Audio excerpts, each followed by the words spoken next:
How's it going, guys? Shizukatz here on the Tressa's Collectibles channel, and today I'm going to be running through my Springfest recap. If you guys haven't checked it out already, Mike has posted his Springfest recap on the channel earlier this week, and you guys can check that out by going into the description box below. So, without further ado, let's get right into the events that I played and the decks that I played for each of those events. So, I played in two events.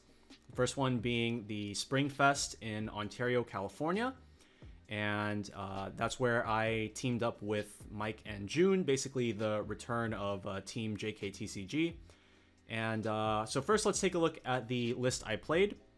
So I used a Choice Pants Mushoku Tensei deck, yellow, blue, green, very similar to the one that we've profiled on the channel previously, but with some personal tweaks.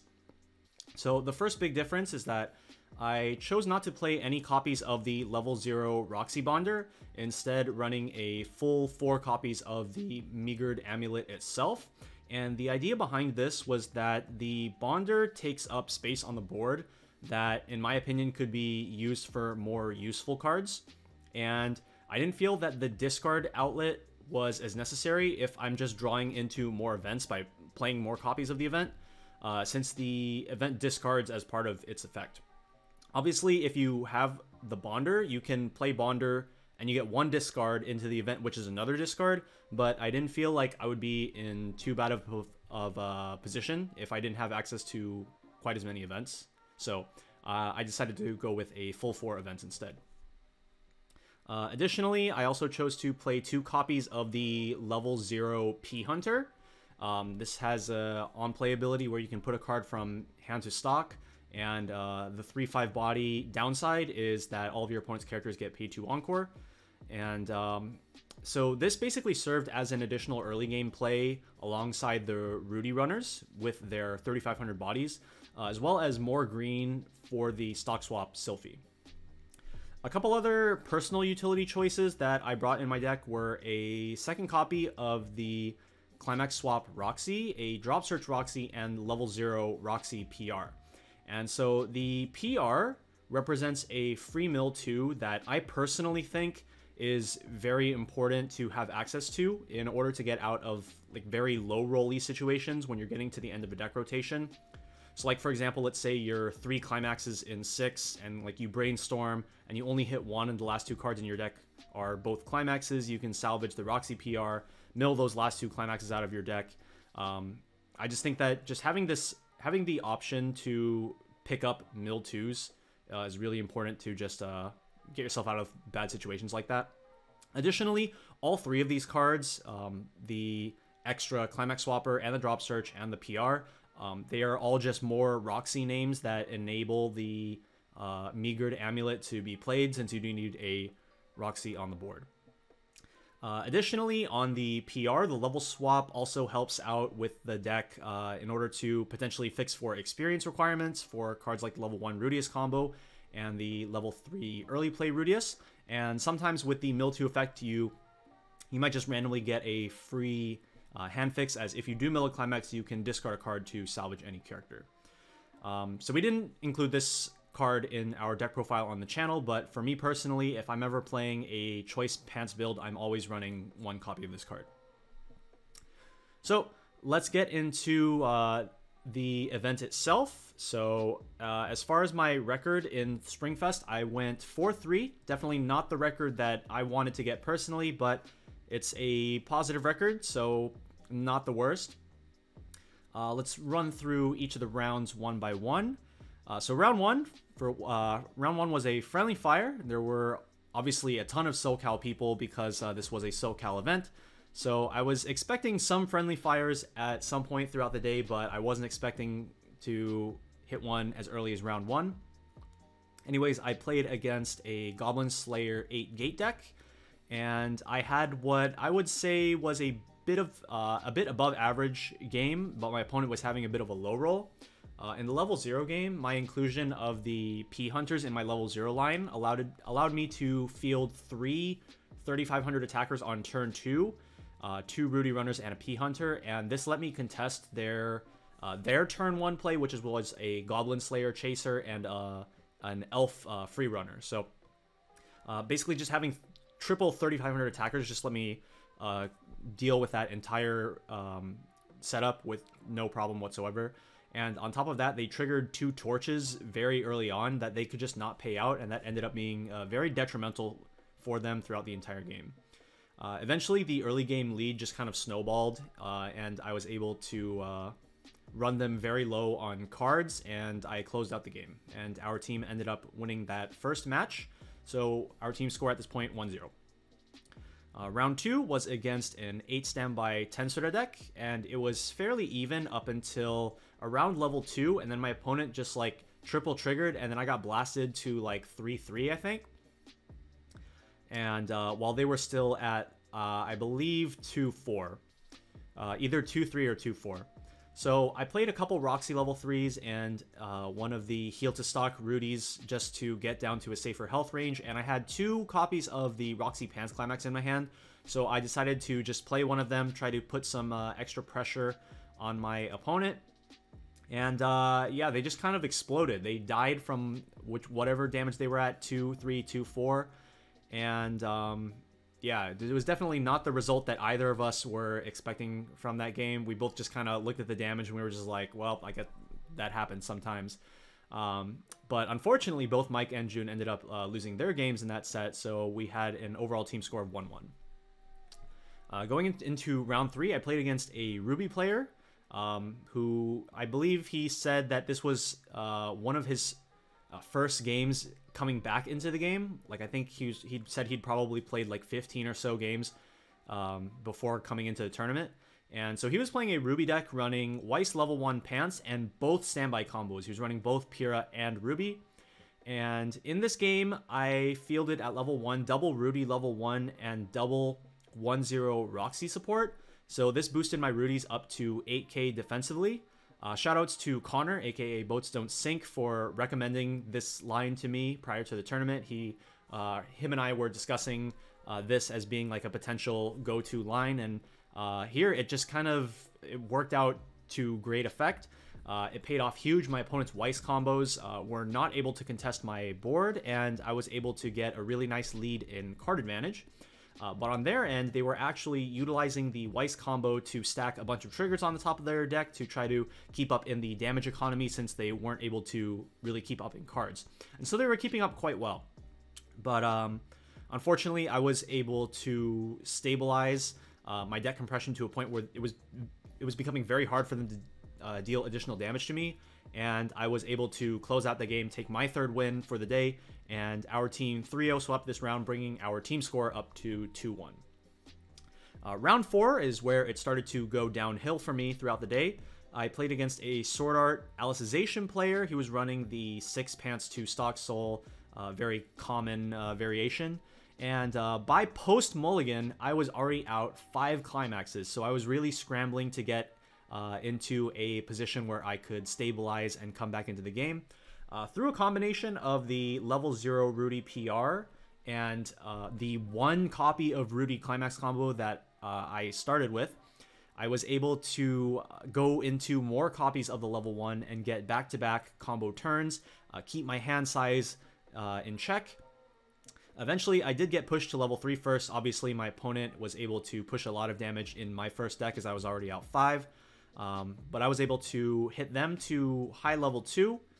I played Roxy level 3s in my back row to heal down to 3-0 and then save them for the next turn.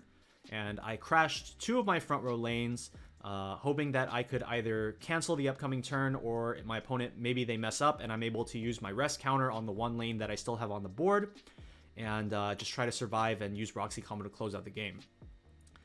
Unfortunately, they slammed the climax and they directed for 3 and 4, both of which stuck, and I just died from 3-0, so unfortunate. I felt like I had pretty good odds to kill if I was able to survive that turn because they were refreshing quite poorly prior to killing me, but, you know, I guess we'll never know. Thankfully, Mike and June carried me that round, and we were able to go up to a team score of 3-1. Round 5 was a friendly fire against a team of good friends of ours, those being Grant, Grady, and OCL, aka Team GGO. None of them were playing GGO, by the way, so that was just a very funny team joke for their team name. And my game in particular against OCL was a Choice Pants Mushoku mirror match. And this game was honestly completely crazy. Like, we both got exactly what we wanted at pretty much every point of the game. Like, we were getting back-to-back, like, double or triple Rudy combos.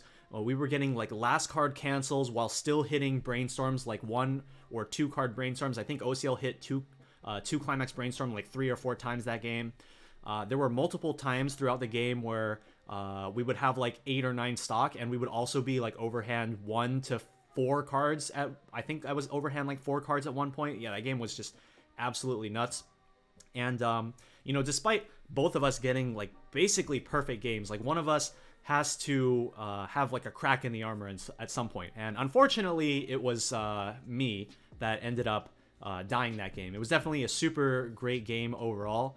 And I'm really glad that if I had to lose to somebody, it was to a good friend of mine, great player that I respect. So, speaking of losing to good friends, our entire team ended up getting 3-0 swept that round. So, yeah, so now our team score at this point was 3-2. Round 6, I played against another 8 standby slime. This game went about as smoothly as it could have for my opponent.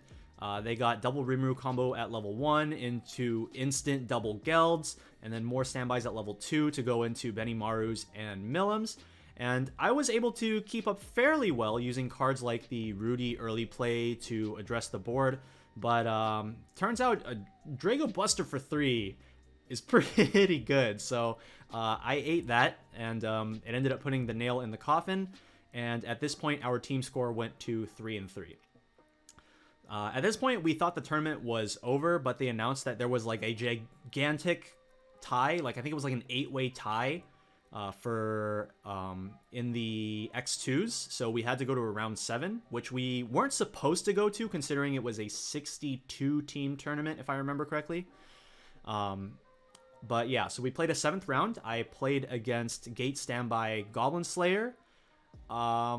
At least to my memory, that game was kind of just a potato fest. I'm sure both of us were really just tired and hungry, and both of us definitely misplayed at some point, but I ended up bringing out the win, and our team score was 4-3 to end the day.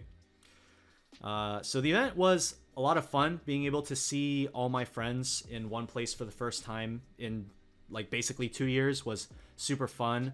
And of course, being able to have all my friends be in that one place for like the first big Weiss tournament in person in like over 2 years was super great.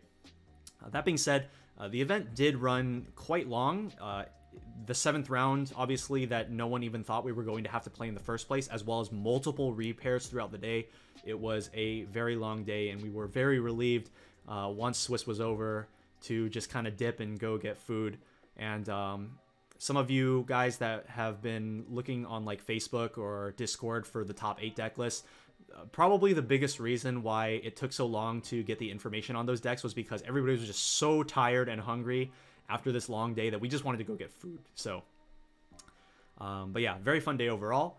I'm not sure whether Bushiroad is planning to do like a live stream or feature table sort of thing like they do in other TCGs like Yu-Gi-Oh! I think somebody mentioned that they were planning on making recordings of the top table games, but that's not something that I have any like confirmation on. That being said, I would be very, very interested in potentially doing commentary for future in-person events, similar to the way I did for the online events that happened over the last year. Like I did commentary for BSF2022 as well as Bushiroad Rumble Online 2021, and that was a ton of fun, and I would love to continue doing that for future events, even if they are in person.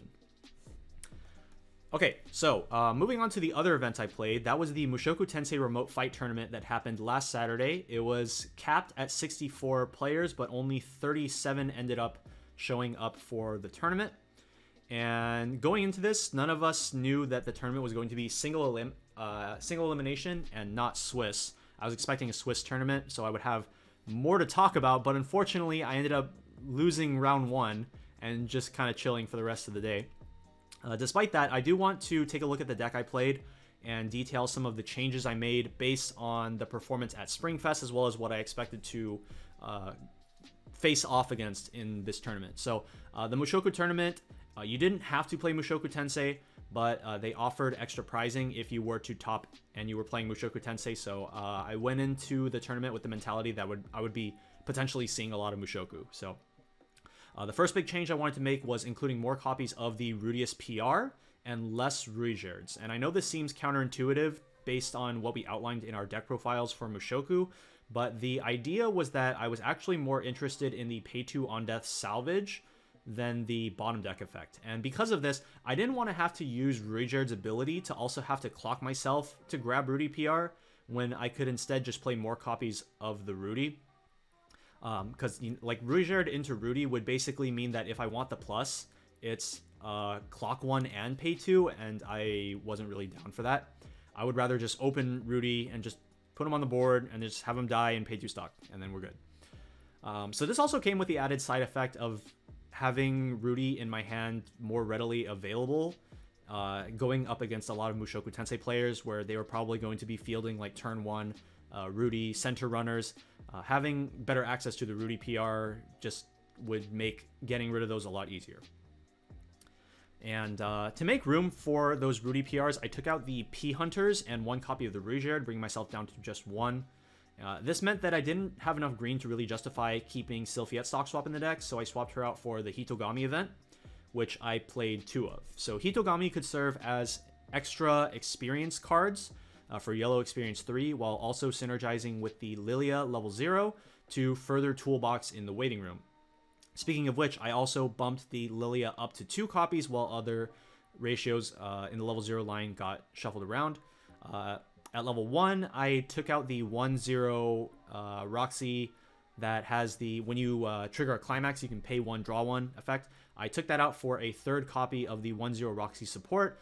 This is another idea I got from Connor. This is what he, I believe he was testing around with in his build.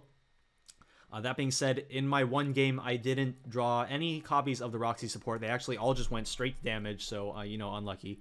But that happens sometimes. The last change that I made was reintroducing the Fukujiro Eris into the deck, as I wanted to have more mill that didn't rely on paying stock, such as brainstorming, or having to rely on my climax combos, as this wouldn't be a reliable way to mill through like second deck. And it also gave me additional ways to get to the Hitogami event, since I can't salvage it like I would with a Sylphiette stock swap. Like Sylphiette, you could grab it off of a Brainstorm or a Choice Climax, but Hitogami, you can only ever draw into it, or in this case, grab it off of Fukujiro, or maybe 3-2 Roxy. So as far as the 1 round I played, it went about as perfectly as it could for my opponent, at least from my perspective. And while my side wasn't an absolute train wreck, it wasn't exactly great either.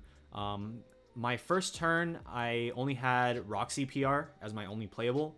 And on their turn 1, they went Ruijerd into Rudy.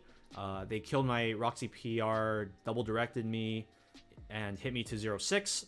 So I clocked to level 1, and at this point I only have 1 playable, being an Eris Fukujiro, which I play and I use it to trade with their Rudy PR. They go to level 1, they play double Eris combo, and between the standby climax and a trigger, they get double Ghislaine out, and they hit me to 1-6. So at this point, I haven't even level 1 comboed yet, and they've basically developed the exact board that they want at level 1. So at this point, I have to clock to level 2, and I can now start trying to fight back. I am able to start putting out some Rudy combos, and I eventually start kicking away his Ghislaines with help of the Lilia level 0, which also actually helped push his climaxes further down into his stock so he can pay them out. Towards the late game, I was actually feeling fairly secure with my opponent refreshing only 5 climaxes and only 2 of them being Ghislaine standby, and I knew that he didn't have either of the other 2 climaxes, as one was stuck in his stock and then the other one was a last card cancel. And I had a full front row, I had rest counter in hand, I had 5 stock, I was in a really comfortable position, and my opponent was at like 2-5. Unfortunately for me, my opponent clocked to 2-6, drawing one of the 2 Ghislaine climaxes that went back, and then they played a Roxy Amulet to search Ruijerd, played the Ruijerd to clock themselves to 3-0, searching a Ghislaine, and then using the second half of the Roxy amulet to search another Ghislaine, and then played both of those, and then he already had one Ghislaine on the board, so, you know, 3 Ghislaines in the front row, slam, standby, climax. I look at the rest counter in my hand, I'm like, this card is useless, and I ate it. So that was the end of my run, just 1 round in, and yeah, unfortunate, but, you know, it happens. Overall, I'd say between the 2 events, if there was any particular overperformer in the deck, I would probably say it was the level 0 Lilia. Just on top of the utility that she already has between the waiting room access, the ability to hard remove cards from the board, I think that the ability to just shove climaxes further down into my opponent's stock was really powerful and just ended up being a massive headache to my opponents. I will say that the back row space was a bit tricky to manage because I was running 3 cards that are all back row cards, those being the Roxy Brainstorm, the Lilia level 0, and the Roxy 1-0 support. But that being said, I still think that the Lilia is definitely an auto run. She just does so much for the deck. As far as the weaknesses of the deck, I would say that the biggest weakness is that it doesn't really pose any obvious huge threat like a lot of other decks can. So like if you look at 8 Standby Tensura, if they develop like double Geld at level 1, like that's a problem. Or if you're against like Bang Dream and they get to level 2 and they develop double Choo Choo Pareo or like double Choo Choo double Pareo, like that is a massive problem that you have to deal with. And this deck doesn't really have anything like that. It just has a very like clean game. The deck's biggest advantage being its ability to use cards like the Roxy Brainstorm with the Twin Drive to keep your stock clean, and it plays it can play a fairly consistent, clean game, but it doesn't have anything that is very overwhelming or threatening towards its opponents, I would say. It just kind of does its thing, which isn't a bad thing, it's just not outstanding. So that pretty much wraps up my Springfest recap. Unlike Mike, I didn't do any traveling to the other Springfest, so I don't have any stories to tell you guys in terms of sightseeing like his. As far as funny stories go, there was one pretty funny thing that happened at the Springfest that had to do with the repairs. So the team that we were supposed to play round 1, we sat down at the table first, and then our opponents came over to the table, and then they saw who they were playing against, and they recognized all of us, and they were just like, "Oh no, guys, get the KBBQ reservation ready. We're leaving early." And when the repair got announced, they were all just like, "Yes, we're safe!" Only to get after both of our teams won our round 1 match, for round 2 we get matched up against each other again, and the exact same thing happened, including the repair. So. Once again, they were like, "Oh no, KBBQ again," and then repair, and they were just like, "Yes." And so after the repair got announced for round 2, we were just like, "Yo, see you guys round 3," and we actually didn't end up seeing them for the rest of the tournament, but that was just a really funny story, and definitely not something that I'm going to forget anytime soon. That's definitely going to be one of the things that I remember this Springfest by. But yeah, that's about all I have to say. As always, if you guys have any questions, feel free to leave them down in the comments section below. And be sure to subscribe to the channel and stay tuned for our upcoming Weiss Schwarz content. Next thing we have coming up is, of course, the long-awaited Hololive English release, which I'm sure a lot of you guys are very excited for. So stay tuned for that. And yeah, this has been Randall, aka Shizukatz, on the Tressa's Collectibles channel. And until next time, see ya.